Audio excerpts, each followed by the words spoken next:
जय माता दी। कैसे हैं आप सब? आप सबका स्वागत है मेरे इस यूट्यूब चैनल पर। आज का जो टॉपिक है वो ये है कि जो शक्तियाँ होती हैं वो कैसे आपके शरीर को नुकसान पहुंचाती है।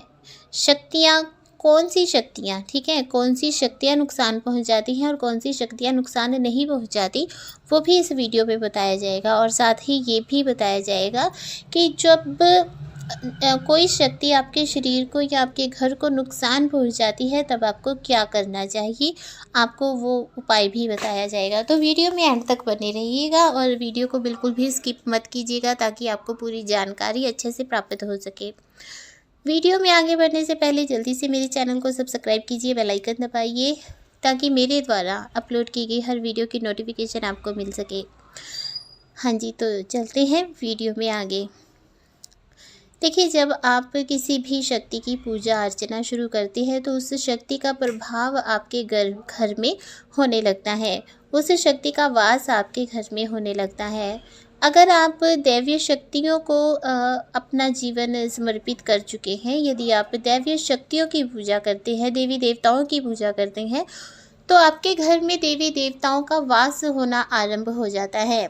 तो जब आपके घर में देवी देवताओं का वास आरंभ होता है, अगर आपके घर में कोई नेगेटिव शक्ति है, कोई नकारात्मक शक्ति आपके घर में विराजमान है, तो जब आपके घर में देवी देवताओं का वास होना आरंभ होता है तो वो नेगेटिव ऊर्जा जो है, नेगेटिव शक्ति जो है, उसको परेशानी होनी आरंभ हो जाती है, जिसकी वजह से वो नेगेटिव ऊर्जा, नेगेटिव शक्ति आपके घर में थोड़ी परेशानियों को खड़ा कर देती है, जिसकी वजह से आपके घर में लड़ाई झगड़े, बीमारियां, एक दूसरे से मनमुटाव, एक दूसरे से बात ना करना, लड़ाई झगड़ा करना, वाद विवाद करना, बहस करना, ऐसी चीज़ें उत्पन्न हो जाती हैं।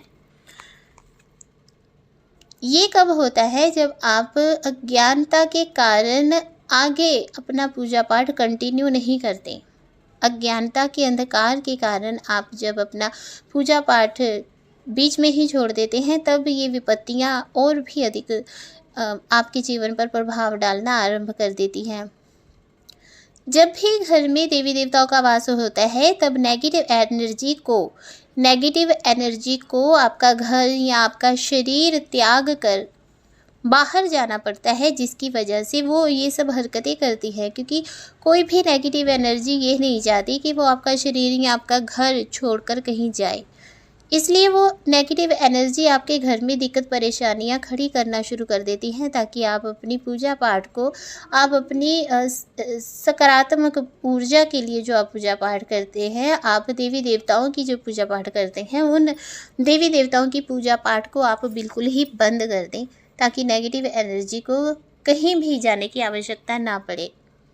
तो ऐसे में आपको कभी भी पूजा पाठ नहीं छोड़ना चाहिए। अगर आप बिना गुरु के ही अनुष्ठान करते हैं, बिना गुरु के ही आप प्रचंड शक्तियों का आवाहन करते हैं, बिना गुरु के ही अगर आप कोई साधना करते हैं, तब भी जो शक्तियाँ होती हैं वो आपके शरीर को नुकसान पहुंचा सकती हैं, चाहे वो शक्तियाँ सकारात्मक ही क्यों ना हो। होता क्या है कि जब आप पूजा पाठ करने के लिए बैठते हैं, आप किसी देवी देवता की, मान लीजिए कि आपने भगवती का आवाहन किया, माँ काली का आवाहन किया, तो माँ काली का प्रचंड शक्ति है। तो प्रचंड शक्ति होने के कारण जब माँ की ऊर्जा आपके शरीर में विकसित होनी शुरू होती है, तब आप उस ऊर्जा को संभाल नहीं पाते, जिसकी वजह से आपके साथ दिक्कत परेशानी होना आरंभ हो जाती है। तो ऐसे में हमेशा ही अपने गुरु के सानिध्य में ही आपको पूजा पाठ करना चाहिए, अनुष्ठान साधनाएं करनी चाहिए, ताकि आपके गुरु आपका सही मार्गदर्शन कर सके। अगर आपके शरीर में अत्यधिक ऊर्जा बन रही है तो आपके गुरु जो हैं वो आपका सही मार्गदर्शन करके उस ऊर्जा को किस प्रकार से कैरी करना है वो आपको समझा सके। बहुत से लोग ऐसे हैं जो तंत्रोक्त शक्तियों का आवाहन करते हैं, भूत प्रेतों का आवाहन करते हैं।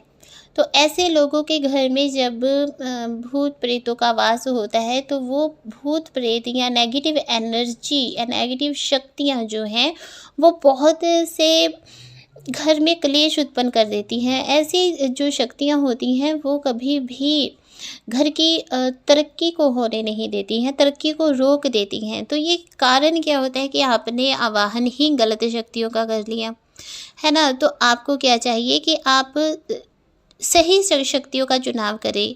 आप देवी देवताओं की पूजा पाठ करें, देवी देवताओं के सानिध्य में जाएं, सात्विक शक्तियों का आवाहन करें। आप सात्विक तरीके से भोग प्रसाद दें, सात्विक तरीके से आप पूजा पाठ करें।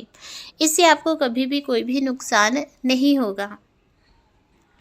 कुछ तंत्रोक्त शक्तियाँ ऐसी भी होती हैं, कुछ लोग जो होते हैं वो शमशान सिद्ध करना आरंभ कर देते हैं, बहुत ही भयानक भयानक शक्तियों का आवाहन करना आरंभ कर देते हैं, और उसमें कोई गलती हो जाती है, कोई त्रुटि हो जाती है, तो उनको फिर नेगेटिव परिणाम भी भुगतने पड़ते हैं। बहुत ही गंभीर और समस्याएं उत्पन्न हो जाती हैं। तो ऐसी जो तंत्रोक्त, आप अगर तंत्रोक्त कोई साधना कर रहे हैं, सदैव ही गुरु के मार्गदर्शन में ही करनी चाहिए, क्योंकि बहुत से लोग हैं उनको तंत्रोक्त लाइन ही पसंद है। वो यही चाहते हैं कि वो तांत्रिक बने, वो तंत्रोक्त शक्तियों का आवाहन करें, तंत्रोक्त शक्तियों से खेलना वो चाहते हैं। तो ऐसे लोगों को सदैव ही अपने गुरु के मार्गदर्शन में ही तंत्रोक्त शक्तियों का आवाहन करना चाहिए।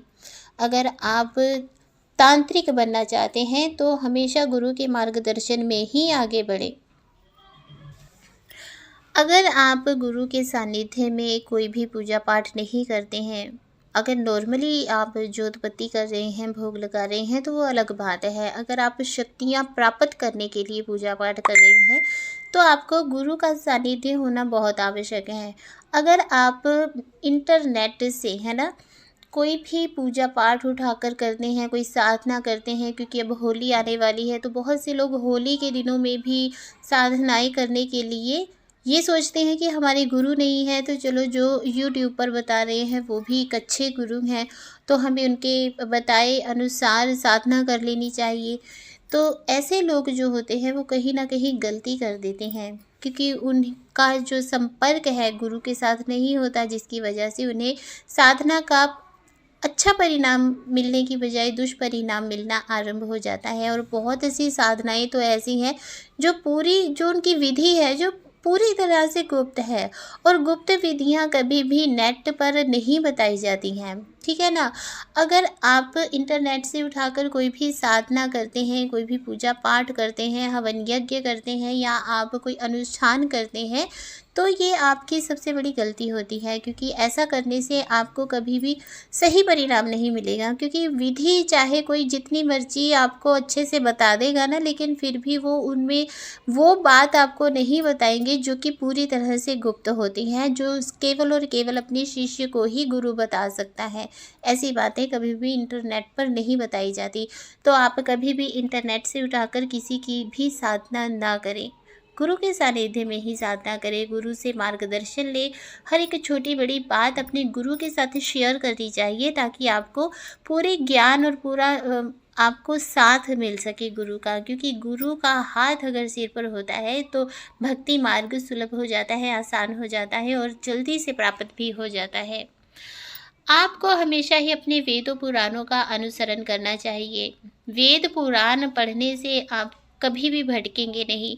क्या सही है क्या गलत है आपको पता चलता रहता है। बहुत से साधक ऐसे हैं जो ये कहते हैं कि हमारे गुरु ने हमें ठग लिया, हमारे गुरु ने हमसे बहुत से पैसे ले लिए, परंतु हमें सही मार्गदर्शन नहीं किया।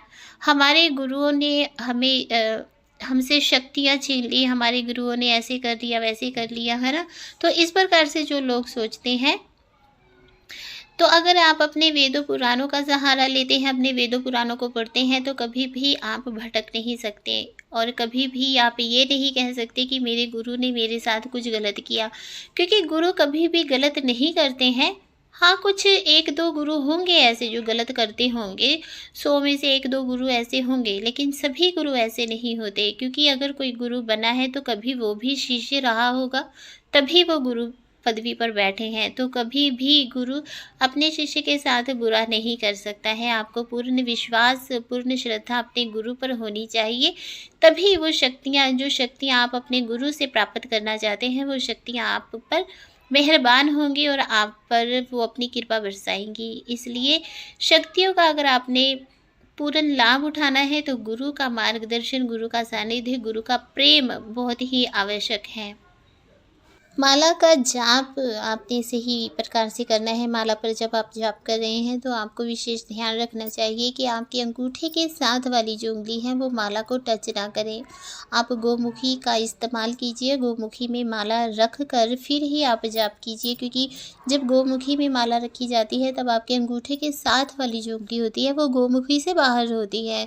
तो अगर आपकी उंगली मुड़ भी जाती है तब भी माला का स्पर्श नहीं करती। ठीक है, अगर इस प्रकार से आपकी उंगली माला का स्पर्श कर लेती है, माला का आपकी उंगली स्पर्श करती है, तब आपको शक्तियाँ जो है वो नुकसान पहुंचा सकती हैं। आपको कभी भी माला जाप करते समय उनके नियमों का आपको हमेशा पालन करना चाहिए। मंत्र उच्चारण करते समय अगर आपका उच्चारण सही नहीं है, आपकी प्रोनंसिएशन सही नहीं है ना, शब्दों का आपको प्रयोग करना नहीं आ रहा है ना, तो आप अशुद्ध उच्चारण कर रहे हैं तब भी शक्तियाँ आपको नुकसान पहुंचा सकती हैं। ये छोटी-छोटी बातें भले ही लगें आपको, लेकिन ये ध्यान रखने योग्य बातें हैं, तो इनका आपको अनुसरण करना चाहिए। बहुत ही काम की बातें हैं। आप ध्यान से सुनिए हर एक बात को। अगर आपको समझ ना आए तो दोबारा से वीडियो ज़रूर देखिएगा। अगर आप सही तरीके से भोग नहीं दे रहे हैं, देखिए भोग देते समय आपके घर में आपके जो मंदिर है, मंदिर में पूरी शुद्धता होनी चाहिए। अगर मंदिर में पूरी शुद्धता नहीं है, साफ़ सफाई का ध्यान नहीं रखा गया है, तो भी आपको नुकसान हो सकता है। ठीक है, तो अगर आपके मंदिर में जिस चीज़ का भोग दिया जाता है उसी चीज़ का भोग आपको रेगुलर देना चाहिए।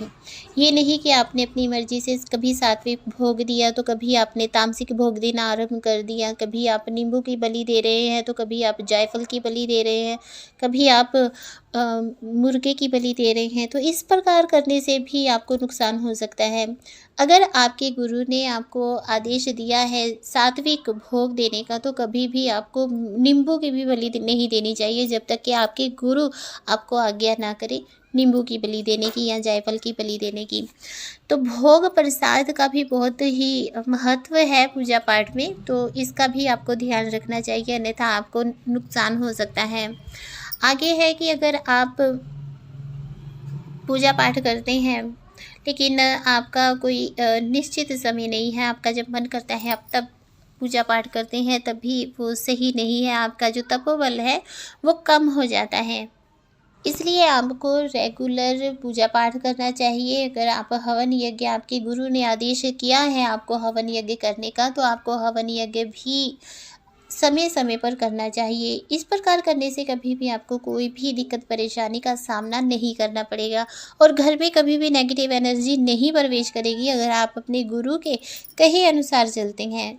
हमेशा ध्यान रखिए कि आप जब भी किसी शक्ति का आवाहन करें वो शक्ति दैवीय शक्ति होनी चाहिए, नेगेटिव शक्ति नहीं होनी चाहिए, क्योंकि नेगेटिव शक्ति कभी भी किसी की सगी नहीं होती है, वो नुकसान पहुंचाती ही पहुंचाती हैं। तो ये था आज का टॉपिक। आशा करती हूँ कि आपको अच्छे से समझ आ गया होगा। अब बारी है महा उपाय की, है ना। तो आपने क्या करना है कि आपके घर में पॉजिटिव शक्ति है चाहे नेगेटिव शक्ति है, आप किसी एक वेद का या किसी पुराण का या किसी भी सनातन धर्म के शास्त्र का पाठ करना आरंभ कर दीजिए। अगर आप अपने घर में भागवत गीता पढ़ते हैं, भागवत पुराण पढ़ते हैं, श्रीमद् देवी भागवत पुराण पढ़ते हैं या मार्कंडेय पुराण पढ़ते हैं, तो इन सब के पढ़ने से आपके घर में कभी भी कोई नेगेटिव एनर्जी नहीं प्रवेश करेगी। आप कोई भी पूजा पाठ कीजिए, कोई भी आप अनुष्ठान कीजिए, कोई भी आप चालीसा पढ़िए या कुछ भी करिए, आपको कभी भी कोई भी नेगेटिव एनर्जी आपके घर में प्रवेश करने के बाद भी, जैसे पहले से ही आपके घर में कोई नेगेटिव एनर्जी है, तो वो नेगेटिव एनर्जी आपके घर में कभी भी कोई भी नकारात्मकता नहीं फैला सकती और घर छोड़ने के लिए वो बाध्य हो जाती हैं बिना नुकसान पहुंचाए। तो इसलिए आप जब भी पूजा पाठ करें, चाहे एक अध्याय ही पढ़े या एक पेज ही पढ़े, तो आपको धार्मिक ग्रंथों का पाठ जरूर करना चाहिए। अगर आप कुछ नहीं पढ़ सकते हैं तो दुर्गा चालीसा, दुर्गा स्तुति, दुर्गा सप्तशती, दुर्गा चालीसा पढ़ सकते हैं।